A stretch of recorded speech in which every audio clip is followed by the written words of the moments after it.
चूंकि मीडिया से आपका ताल्लुक है, आप खवातीन को बताएं कि कोई भी आपसे 10 रुपए भी नहीं काट सकता। हमारी इंदराज की भी कोई फीस नहीं है।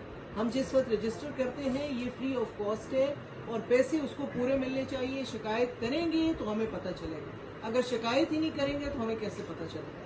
तो इसीलिए हमने ये नंबर भी दिया है, इस्लामाबाद के ये नंबर है जहां हमारे इस वक्त 60-70 ऑपरेटर्स बैठे हुए हैं।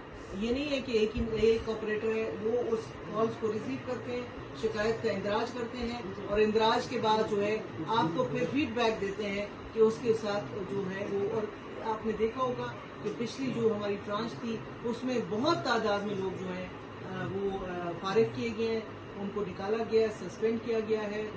और इसके अलावा जो है ये शफाफियत इंशाल्लाह हम ला के रहेंगे। और ये एक नई चीज़ जो हमने इस दफ़ा बैंकों के साथ जो मुआहिदा किया है, ये आपके तवज्जुह से हम बताना चाहते हैं कि पहले हम अगर हमारी शिकायत होती थी तो हम रिटेलर का जो है उसके खिलाफ FIR काट लेते थे और उसका लाइसेंस मनसूख हो जाता था। लेकिन अब हमने बैंकों से कहा है कि क्योंकि मुआहिदा हमने आपके साथ किया है, हम आपके रिटेलर को नहीं जानते, वो हमारे साथ, आप जिसके साथ भी कॉन्ट्रैक्ट करें हमारा उससे लेना देना नहीं है। अगर हमें कोई शिकायत होगी तो हम जो FIR है वो बैंक के खिलाफ काटेंगे, रिटेलर के खिलाफ नहीं काटेंगे और अपने मुआहिदे को बैंक के साथ मनसूख करने का इख्तियार भी हमारे पास है।